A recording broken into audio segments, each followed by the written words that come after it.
Hello everyone. आज सोचा आप लोगों को थोड़ा सा सैस्कैटून घुमाते हैं। आज धूप निकली हुई है बहुत ज़्यादा, और बस ज़्यादा ही है सर्दी के लिहाज से। तो 3-4 दिन से जो है ना धूप ही नहीं निकली हुई थी और स्नोफॉल भी हुई है। तो सोचा कि आज जो है ज़रा सैस्कैटून घुमाते हैं और आप लोगों को दिखाते हैं कि सैस्कैटून किस तरह लगता है सर्दियों में। और एक और जो बात मुझे करनी थी वो ये थी कि सैस्कैटून जो है ना इटसेल्फ काफ़ी छोटा शहर है। यहाँ पर जितने भी डिस्टेंसेस हैं, मतलब एक जगह से दूसरी जगह जाना है तो वो 15 मिनट समझें, जो नॉर्मली है 10 से 15 मिनट, विद इन 10 मिनट्स भी होता है। अगर आप जिस तरह मैं, ये जो स्ट्रीट है इस वक्त ये 8th स्ट्रीट कहलाती है। So 8th street is one of the main streets Saskatoon में। और इधर जो है काफ़ी ज़्यादा आपको मॉल्स वगैरह भी मिलेंगे। ऑफिसेस तो ऐसा सच नहीं, ऑफिसेस ज़्यादातर डाउनटाउन में होते हैं, लेकिन ग्रॉसरी स्टोर से लेकर बहुत सारी ऐसी चीज़ें आपको मिलेंगी यहाँ पर। तो 8th स्ट्रीट जो है ये एक मेन स्ट्रीट है। इसके अलावा 22nd स्ट्रीट है, इसके अलावा सर्कल ड्राइव है। तो ये जो तीन जो हैं ये मेन स्ट्रीट्स कहलाती हैं सैस्कैटून की, और ये हैं भी काफ़ी। और कॉलेज ड्राइव भी एक है, उसको भी as college drive is just like Karachi में यूनिवर्सिटी रोड जिस तरह होती है, क्योंकि उसमें यूनिवर्सिटी ऑफ सस्कैचुअन है उस पर, तो वो है। सैस्कैटून में सर्दी अभी भी कोई -13 टेम्परेचर हो रहा है, जो लास्ट मैंने चेक किया था। तो आप उससे अंदाज़ा लगा लें कि यहाँ पर ये जो आपको स्नो नज़र आ रही है साइड्स पर, ये सिर्फ इस वजह से है, इसकी वजह ये नहीं है कि स्नो हुई है यहाँ पे, इसकी वजह ये कि टेम्परेचर इतना ज़्यादा है यहाँ पर, इतना कम है कि -13 और -14 तो ऐसा लगता है कि कोई मसले की बात ही नहीं है। तो ये बहुत ज़्यादा ज़रूरी है। इसमें वेदर कंडीशन में इतना कोई एडजस्ट होना इतना भी कोई मुश्किल नहीं है। हम लोग भी जब आए थे हमें लोगों ने बहुत कुछ बोला था कि, और इवन अभी भी बोलते हैं, इवन अंग्रेज़ जो यहाँ के हैं वो भी बोलते हैं कि भाई अगर आप आए हैं तो be ready for a shock. तो still waiting for a shock, I guess अल्लाह बेहतर करे। लेकिन कहने का मकसद ये है कि ये जो जगह है इसमें ये मज़ा ज़रूर है कि छोटा सिटी है ना, तो हर जगह आप जो है ना आराम से आ जा सकते हैं। अगर किसी ने बोला कि यार मेरे घर आ जाओ, मुझे पिक कर लो, आपको पता है 10 मिनट का रास्ता होगा। बहुत दूर अगर चले गए, इधर ये यहाँ पर एक एरिया है एवरग्रीन के नाम से, सही है। अगर वो दूर चले गए अगर आप, तो वो फिर एक अलग बात है, वो भी कोई 15 मिनट का रास्ता होगा। वो सर्कल ड्राइव आप पकड़ें। Circle drive is like kind of highway कह लें, सिग्नल फ्री रोड कह लें उसको, उस तरह के। जबकि उधर भी कहीं ना कहीं सर्कल ड्राइव में बीच बीच में मुझे ऐसा लगता है कि ये लोग जो हैं कहीं ना कहीं जब सिटी के अंदर आप एंटर हो रहे होते हैं तो सर्कल ड्राइव पर भी सिग्नल्स आ जाते हैं। तो खैर ये वीडियो बनाने का मकसद ये भी है कि एक तो थोड़ा सा घुमा दें। अक्सर लोग मुझे काफ़ी मैसेजेस जो आए हैं, कुछ रिलेटिव्स ने नहीं बोला कि यार पहले मतलब अपनी शक्ल दिखाते रहते हो, ज़रा दिखाओ तो कि रहे कहाँ पे रहे और कैसा है, मौसम कैसा है, अच्छा है बुरा है, सर्दी कितनी है, गाड़ियाँ कैसी होती हैं, दरख्त कैसे हैं वहाँ पर, इस किस्म की चीज़ें। तो मैंने सोचा कि मैंने ऐसे ही गाड़ी के डैशबोर्ड पे सेट किया था। मैंने कहा चलो ट्राई करके देखते हैं कि कैसी वीडियो बनती है। अगर आई होप कि आप लोगों को भी पसंद आएगी। तो ये जो साइड्स पर ये जो सारे घर हैं, ये आप यूँ समझ लें रेजिडेंशियल एरिया है। मैं दूसरी तरफ से आया हूँ, इसके अगर बिल्कुल पीछे चला जाऊँ 180 डिग्रीज पर समझने, तो वहाँ पर जो है कमर्शियल एरिया आ जाता है। लेकिन कमर्शियल एरिया सिर्फ ऑन द रोड है। यहाँ पर रेजिडेंशियल एरिया में इस तरह नहीं होता कि रेजिडेंशियल एरिया में भी दुकानें खुली हुई हैं, परचून की दुकान खुली हुई है या इस तरह का कोई सीन नहीं होता यहाँ पर। यहाँ पर अगर रेजिडेंशियल एरिया है तो सिर्फ रेजिडेंशियल एरिया होगा, और अगर कमर्शियल एरिया है तो उधर सिर्फ कमर्शियल एरिया होगा। वहाँ पर यूजली रेजिडेंशियल और कमर्शियल एरिया मिक्स नहीं होता है।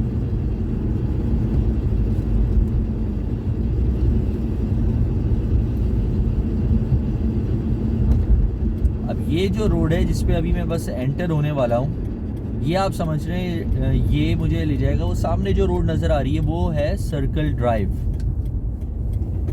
सर्कल ड्राइव अगेन जिस तरह मैंने बोला कि इट्स लाइक के फ्रीवे समझ लें आप इसको हाईवे समझ लें, इस तरह का कि अगर आपने कहीं भी जाना है तो आपने सर्कल ड्राइव से आप होकर जा सकते हैं। मैं क्योंकि इस वक्त यहाँ से 8th स्ट्रीट से निकला, मैं डाउनटाउन की तरफ जा रहा हूँ। डाउनटाउन जो है ना वो एक इधर का जिस तरह होता है ना कि सदर है कराची में या और दूसरे शहरों में और दूसरे जगह होती है जो मेन स्पॉट्स होते हैं, जो पुराने बने होते हैं, जिनका मतलब सब कुछ पुराने तरीके से जो है ना वो बिल्डअप हुए हुए होते हैं, प्लस ऑफिसेस से लेकर सब कुछ जो है ना उधर ही होता है, तो वो डाउनटाउन है, समझ ले वो डाउनटाउन होता है। और अक्सर जगहों पर जो लोग बाहर ऑलरेडी रहते हैं उनको पता होगा कि डाउनटाउन ही इन एरियाज़ को बोला जाता है मेनली। काफ़ी जगहों पर आपको ये इस तरह मेन एरियाज़ में आपको बोला जाएगा डाउनटाउन है। तो ये अब हम डाउनटाउन में बस एंटर हो रहे हैं। मुझे बस एक काम से आना था मिड टाउन प्लाज़ा, सो मैं बेसिकली मिड टाउन प्लाज़ा की तरफ जा रहा हूँ। और ये सामने अगर आपको बिल्डिंग नज़र आ रही है ऑन माई लेफ़्ट, वो है मिड टाउन प्लाज़ा। तो आपने देखा कि इतनी सी देर में 7 मिनट्स, अबाउट 7 मिनट्स और उससे भी कम में, क्योंकि मैंने वीडियो ज़्यादा पहले बनाना शुरू कर दी थी, तो उससे भी कम में मैं ये मिड टाउन मॉल पहुंच गया हूँ। जबकि अगर वैसे देखें तो कहीं और बड़ी सिटी में अगर आप हों तो आपको टाइम लगेगा। ये मेरे लेफ़्ट पर जो है ये मिड टाउन मॉल है कॉर्नर पर, तो और ये प्रॉब्ली उसकी मिड टाउन की पार्किंग है ये, या किसी की पार्किंग तो है। और ये जो पूरा एरिया जो आपको सामने नज़र आ रहा है, बिल्डिंग्स वगैरह जो नज़र आ रही हैं, ये सारी जो है ना डाउनटाउन है। बस इतना मैंने सोचा कि आप लोगों को ज़रा थोड़ा सा डाउनटाउन वगैरह, डाउनटाउन क्या मतलब बेसिकली थोड़ा सा सैस्केटून के का दिखा दें। वीडियो तो हम बना ही रहे हैं।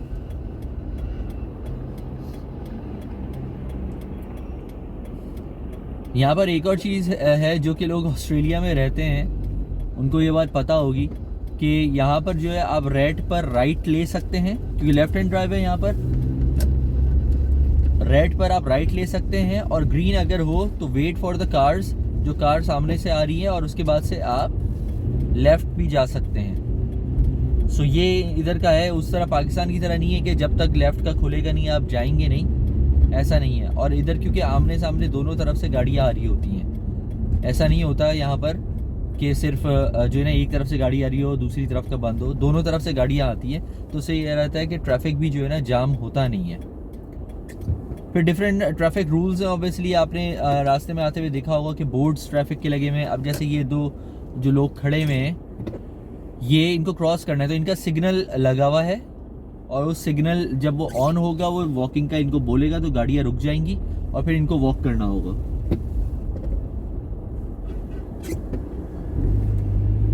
तो ये भी अगेन पूरा एरिया दूसरी साइड है डाउनटाउन की, जो सामने जो नज़र आ रहा है। यहाँ पे डिफरेंट ऑफिसेज हैं, डिफरेंट यहाँ पे मॉल्स भी हैं।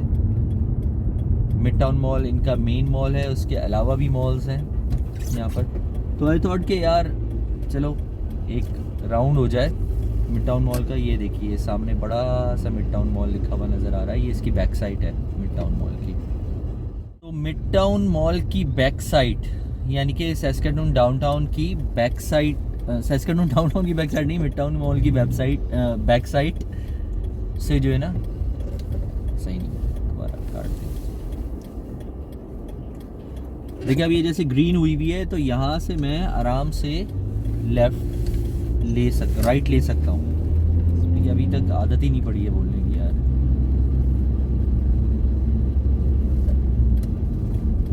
और ये मज़े की बात ये है कि मैं वीडियो इसलिए आसानी से बना रहा हूँ क्योंकि अब थोड़ी सी गाड़ी चलाकर आदत हो गई है मुझे, तो मुझे रास्तों का थोड़ा अंदाज़ा हो गया। अच्छा, रास्तों का इतना ज़्यादा प्रॉब्लम नहीं है, असल प्रॉब्लम जो होती है वो ये होती है कि कौन से रास्ते से आपने एंटर हो सकते हैं। अभी हमारे साथ एक हुआ था कि मैं गाड़ी ड्राइव कर रहा था और मैंने लेफ़्ट ले लिया, उस वक्त मैंने गूगल ऑन नहीं किया हुआ था। तो जब वो गूगल ऑन नहीं किया हुआ था, लेफ़्ट लिया मैंने, तो पता चला वहाँ पे सिर्फ जो है ना बसेस जा सकती हैं, आप खुद नहीं जा सकते। तो you have to be very careful. वो रात थी, कोई था नहीं पुलिस वाला या कुछ भी, तो बच गए, वरना तो सीधा सीधा चालान हो जाना था।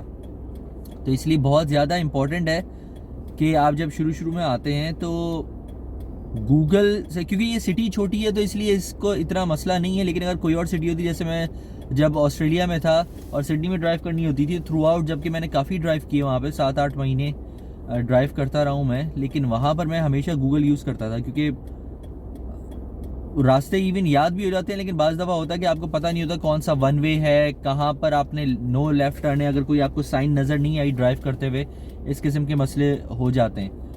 सो बहुत ज़्यादा केयरफुल रहना पड़ता है।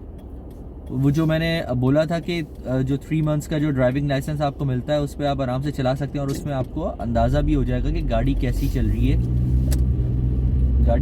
रही है, क्या करना है आपने, क्या नहीं करना।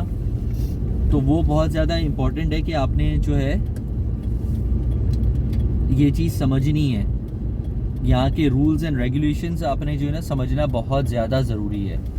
अगर आपको रूल्स एंड रेगुलेशन नहीं समझ में आएगा तो फिर काफ़ी प्रॉब्लम हो सकती है। ये जो सामने जो गाड़ी खड़ी हुई है, ये इस किस्म की जो ट्रक्स हैं, इधर बहुत नज़र आते हैं ट्रक्स यहाँ पर, और यहाँ पर लोग मेरा ख्याल से प्रेफर ही ये करते हैं कि इस किस्म के ट्रक्स लोग यूज़ करें।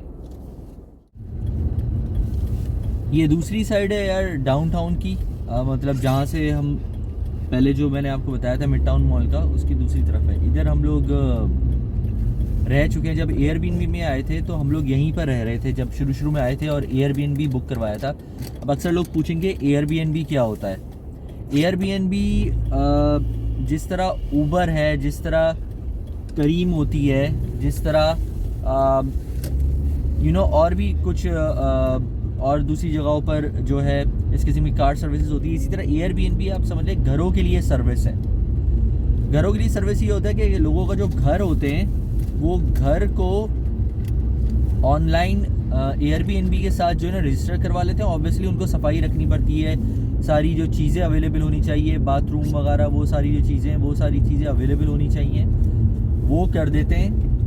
और उसमें होता ये है कि फिर आप जो है अपने आप को जब आपने रजिस्टर करवा लिया तो कोई भी किसी को सैस्काटून ट्रैवल करना है, किसी को किसी दुनिया के किसी और शहर में ट्रैवल करना है, वो ऑनलाइन जाएगा, देखेगा, उधर रेट्स भी लिखे हुए होते हैं, वो रेट्स देखेगा कि फॉर एग्जांपल $50 पर डे है या $80 पर डे है, डिपेंड करता है कि आपको किस किस्म का घर चाहिए, आपकी फैमिली कितनी बड़ी है, तो आप उसको बुक करवा सकते हैं। ये बहुत अच्छा ऑप्शन है। अगर आपको ये फिक्र है कि यार मैं जाकर रहूँगा कहाँ, तो आप बस ऑनलाइन बुक करवा लें, क्रेडिट कार्ड से पेमेंट कर दें आप, इनिशियल जो पेमेंट होती है वो आप जो है क्रेडिट कार्ड से कर दें, और जैसे लेट से 5 डेज़ के लिए आपने बुक करवाया है तो क्रेडिट कार्ड से आप बुक करवा के कर सकते हैं आराम से, कोई इतना मसला नहीं है। ये जो ब्रिज जो है जिससे मैं जा रहा हूँ, ये नीचे ऑब्वियसली नज़र नहीं आ रहा, मैं ड्राइव कर रहा हूँ, लेकिन नीचे जो है पूरी इनकी लेक है, सस्कैचुअन रिवर है बेसिकली। तो सस्कैचुअन रिवर जो है इनकी काइंड ऑफ काफ़ी लंबी है, और ये सस्कैटून से भी जाती है और भी जगहों से जाती होगी। तो ये उसका ब्रिज है, और ये डाउनटाउन को, और यूँ समझ लें कि डाउनटाउन और डाउनटाउन के फर्दर जो मेरे 180 डिग्रीज पे पीछे का जो एरिया है वो वेस्ट साइड का एरिया है, और ये जो अब हम एंटर हो रहे हैं ये ईस्ट साइड का एरिया है। तो जो एयरबीएनबी की मैं बात कर रहा था, एयरबीएनबी इसलिए मैंने लिया था डाउनटाउन में कि वहाँ से बहुत सारी चीज़ें काफ़ी क्लोज हैं। तो जब आप न्यू कमर होते हैं तो आपको बहुत सारी चीज़ों की ज़रूरत पड़ती है। फॉर एग्जांपल यहाँ पर सेटलमेंट एजेंसीज़ हैं, उधर जाने की ज़रूरत पड़ती है, और मतलब ग्रॉसरी के लिए, जॉब्स अगर आप सर्च कर रहे हैं फॉर एग्जांपल, या कुछ भी कर रहे हैं, तो डाउनटाउन काइंड ऑफ वहाँ पे, और घूमने फिरने के लिए भी ऑफिसेज भी हैं वहाँ पर, घूम फिर भी आप थोड़ा बहुत सकते हैं, क्योंकि अगर आप नए नए आए हैं तो आपको ज़ाहिर शौक़ होता है कि आप थोड़ा सा देखें कि किस तरह की लाइफ है यहाँ पे। वो सारी चीज़ें काफ़ी ज़्यादा जो है ना इंपॉर्टेंट होती हैं, काफ़ी ज़्यादा मैटर करती हैं शुरू में स्पेशली, तो इसलिए। बाकी ये जो है ईस्ट साइड में मुड़ गया, लेकिन ये जो स्ट्रेट रोड जा रही है, ये मेरे लेफ़्ट पर जो जा रही है, ये जो है कॉलेज ड्राइव जिसका मैं जिक्र कर रहा था, एंड ये फिर दूसरी स्ट्रीट है, क्लेरेंस स्ट्रीट कहलाती है। और यहाँ पर जो है ना हम अब जो है ना अपने घर की तरफ जा रहे हैं। तो तो आप सूरज देख रहे हैं, सूरज कितना ज़्यादा निकला हुआ है। एंड अगेन यहाँ पर ये रेजिडेंशियल एरिया है और कमर्शियल एरिया ऑब्वियसली जो मेन रोड्स हैं, ज़्यादातर कमर्शियल एरियाज उनके साथ ही साथ हैं।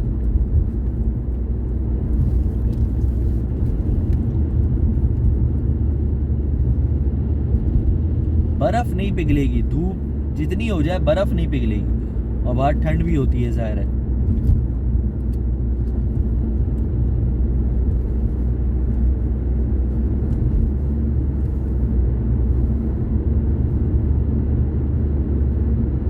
और यहाँ पे एक और चीज़ मैंने नोटिस की है कि लोग जो है, इवन अगर जैसे धूप भी निकली हुई ना, तो लोगों ने लाइट जलाई हुई होती है गाड़ी की।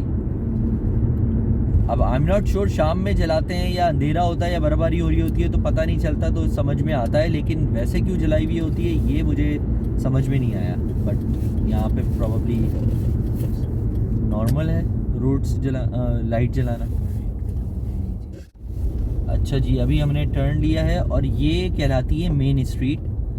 मेन स्ट्रीट जो है, जिस तरह 8th स्ट्रीट थी, 8th स्ट्रीट तो काफ़ी ज़्यादा मेन है इसको जो है ना मेन स्ट्रीट कहते हैं। और यहाँ पर जो है यहाँ पे आगे जाकर जो है मस्जिद भी आती है, और काफ़ी बड़ी मस्जिद है। बड़ी मस्जिद इन द सेंस कि यहाँ के लिहाज से बड़ी मस्जिद है। तो वहाँ पे नमाज भी जो होती है वो 2 टाइम होती है, एक 1:30 बजे होती है, एक 2:30 बजे होती है, फ्राइडे की प्रेयर्स जो होती है, और बाकी जो नॉर्मल टाइमिंग जो यहाँ पर हैं बाकी नमाज़ों के वो हैं। तो मस्जिद है तो काफ़ी आपको मुस्लिम कम्युनिटी यहाँ पर काफ़ी ज़्यादा नज़र आएगी। और बाकी ऐसा नहीं है कि अंग्रेज़ नहीं रहते या और दूसरे लोग नहीं रहते, यहाँ पर सब रहते हैं। ये स्टॉप पर आपने स्टॉप होना ज़रूरी है, और लाइक आपने काउंट करने हैं 1 2 3, और उसके बाद से फिर आपने जाना है। अच्छा, जो पहले आता है वो पहले जाएगा, चारों तरफ की लेन्स में जो पहले स्टॉप होगा वो पहले जाता है। ये भी रूल है यहाँ पे। तो खैर, ये जो मेन स्ट्रीट है इस पर जो है आपने अगर किसी को घर देखना है और वो चाहता है कि मस्जिद करीब हो, तो मेन स्ट्रीट काफ़ी अच्छा ऑप्शन है सैस्काटून में। और दूसरा, और भी 1-2 जगहों पे और भी मस्जिद है, ऐसा नहीं कि और जगहों पर नहीं है, लेकिन आप इसको कंसिडर कर सकते हैं क्योंकि ये जो है ना काफ़ी क्लोज टू 8th स्ट्रीट है।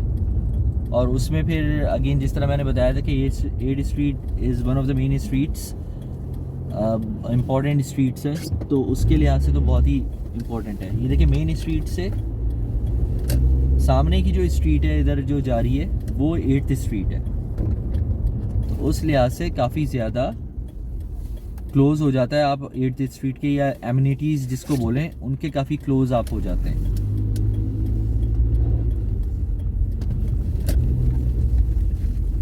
आई होप आप लोगों को वीडियो पसंद आई होगी। अब आप हाँ आ गए हैं घर, तो इसलिए सी यू अंटिल नेक्स्ट टाइम।